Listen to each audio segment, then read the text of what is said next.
दक्षिण पूर्व एशिया के दो पड़ोसी देश थाईलैंड और कंबोडिया इतिहास, संस्कृति और धर्म के स्तर पर एक दूसरे से काफी करीब है। दोनों देशों में बहुसंख्यक जनता थेरवाद बौद्ध परंपरा का पालन करती है। दोनों के खान पान और जीवन शैली में गहरी समानताएं हैं और दोनों की प्राचीन परंपराओं पर कभी शक्तिशाली खमेर साम्राज्य का प्रभाव था। लेकिन इन समानताओं के बीच एक विवाद ऐसा है जिसने पिछले एक सदी से इन दोनों राष्ट्रों को समय समय पर आमने सामने खड़ा किया है। डांगरेक पर्वतों की चट्टानों पर स्थित प्रीह विहियर मंदिर का स्वामित्व और उससे जुड़ी सीमा रेखा का निर्धारण। यह पुरानी बहस आज भी अनसुलझी है और कई बार दोनों देशों को तनाव की स्थिति तक पहुंचा चुकी है। हाल ही में यह मामला एक बार फिर सुर्खियों में आया जब थाईलैंड के प्रधानमंत्री अनुतिन चर्नीवीराकुल ने कंबोडिया से 4 प्रमुख कदम उठाने की मांग की है। इनमें सीमा से भारी हथियारों को हटाना, बारूदी सुरंगें साफ करना, सीमा पार अपराधों पर रोक लगाने में सहयोग देना और संवेदनशील सीमा क्षेत्रों का बेहतर प्रबंधन शामिल था। उनके बयान से यह स्पष्ट हो गया कि तनाव भले ही किसी बड़े संघर्ष का रूप न ले, लेकिन दोनों देशों के बीच अविश्वास की स्थिति अब भी बनी हुई है। थाईलैंड का तर्क है कि बिना इन उपायों के सीमा पर स्थायी शांति संभव नहीं है, जबकि कंबोडिया इसे एक तरफा दबाव के रूप में देखता है। इस विवाद की शुरुआत 1907 में खींची गई सीमा से जुड़ी है। उस समय कंबोडिया फ्रांसीसी शासन के अधीन था और फ्रांस ही दोनों देशों की सीमा रेखा तैयार कर रहा था। 1904 में किए गए एक समझौते के अनुसार सीमा डांगरेक पर्वतों की वाटरशेड लाइन के आधार पर तय होनी थी। इस सिद्धांत के मुताबिक प्रीह विहार मंदिर का अधिकांश हिस्सा थाईलैंड तब सियाम की ओर आता था, लेकिन 3 वर्ष बाद फ्रांस ने जो आधिकारिक नक्शा प्रकाशित किया उसमें मंदिर कंबोडिया की ओर दिखाया गया। उस दौर में सियाम की स्थिति कमजोर थी और वह औपनिवेशिक ताकतों से सीधा टकराव नहीं चाहता था, इसलिए उसने इस बदलाव का विरोध हल्के से दर्ज कराया पर इसे मुद्दा नहीं बनाया। यह एक ऐसा निर्णय था जो आगे चलकर गहरी राजनीतिक और सांस्कृतिक बहस का आधार बना।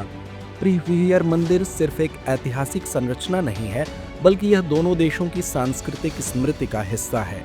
यह मंदिर 11वीं से 12वीं शताब्दी में उस दौर में बना जब खमेर साम्राज्य अपनी चरम सीमा पर था। उस समय वर्तमान कंबोडिया के अलावा थाईलैंड और लाओस का बड़ा हिस्सा भी उस साम्राज्य के प्रभाव में था। इसलिए थाई समाज में भी इस मंदिर को अपने इतिहास की कड़ी माना जाता है। कंबोडिया के लिए यह मंदिर खमेर सभ्यता की महानता का प्रतीक है। इस सांस्कृतिक दावे का भावनात्मक असर इतना गहरा है कि जब भी इस मंदिर का नाम आता है, दोनों देशों में राष्ट्रवादी भावनाएं उभरती हैं। 20वीं शताब्दी के बीच यह विवाद फिर सामने आया। 1941 में जापान के साथ गठबंधन के कारण थाईलैंड को क्षेत्र में शक्ति मिली और उसने प्रीह विहियर मंदिर पर नियंत्रण कर लिया। पर द्वितीय विश्व युद्ध खत्म होने के बाद अंतर्राष्ट्रीय दबाव के चलते उसे मंदिर को फिर से फ्रांसीसी नियंत्रण वाले कंबोडिया को लौटाना पड़ा। इसके बावजूद यह विवाद शांत नहीं हुआ। 1954 में थाई सैनिकों ने एक बार फिर मंदिर परिसर पर कब्जा कर लिया। इसके बाद कंबोडिया सीधे अंतर्राष्ट्रीय न्यायालय पहुंचा और 1962 में अदालत ने स्पष्ट रूप से मंदिर का स्वामित्व कंबोडिया को सौंप दिया। लेकिन अदालत ने आसपास की जमीन के बारे में स्पष्ट निर्देश नहीं दिए और यही अस्पष्टता आगे चलकर नए विवादों का कारण बनी। 2008 में परिस्थितियां फिर बदलीं जब कंबोडिया ने प्रीह विहियर मंदिर को यूनेस्को विश्व धरोहर स्थल के रूप में दर्ज कराने की प्रक्रिया शुरू की। थाईलैंड ने इसे सॉवरेनिटी के सवाल से जोड़कर देखा और विपक्ष ने सरकार पर राष्ट्रीय हितों से समझौता करने का आरोप लगाया। कंबोडिया में भी इसे राष्ट्रीय गर्व के रूप में प्रस्तुत किया गया।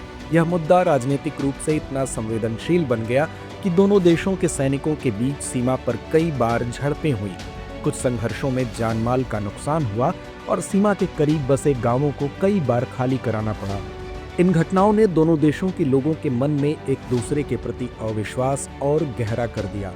2013 में ICJ ने विवाद पर पुनर्विचार करते हुए मंदिर के आसपास के क्षेत्र को भी कंबोडिया के अधिकार क्षेत्र में माना और एक तरह से 1962 के फैसले को स्पष्ट किया। लेकिन थाईलैंड ने अदालत के अधिकार क्षेत्र को मानने से इनकार कर दिया। इससे फैसले का प्रभाव सीमित रह गया और जमीन पर स्थिति वास्तव में नहीं बदली। आज भी दोनों देशों के सैनिक इस क्षेत्र में तैनात हैं और कई हिस्सों में बारूदी सुरंगें फैली हुई हैं। समस्या सिर्फ भू राजनीतिक नहीं है। कई विशेषज्ञ मानते हैं कि यह विवाद इतिहास की अलग अलग व्याख्याओं और राजनीतिक वर्ग द्वारा राष्ट्रवादी भावनाओं के इस्तेमाल से और जटिल बन गया है। कंबोडिया और थाईलैंड दोनों ही इस मंदिर को अपनी सांस्कृतिक विरासत का हिस्सा मानते हैं और दोनों देशों के नेताओं के लिए यह घरेलू राजनीति में एक संवेदनशील मुद्दा है। यही कारण है कि कोई भी सरकार इस विवाद पर नरम रुख अपनाने से बचती रही है। तो व्यूअर्स, चर्चा को देते हैं विराम और नोट करते हैं आज का सवाल। 1904 से 1907 के दौरान फ्रांस और सियाम यानी थाईलैंड द्वारा किए गए सीमा निर्धारण समझौते ने आज के थाईलैंड कंबोडिया सीमा विवाद की नींव कैसे रखी? भारतीय संदर्भ में औपनिवेशिक सीमा निर्धारण के प्रभावों से इसकी तुलना कीजिए।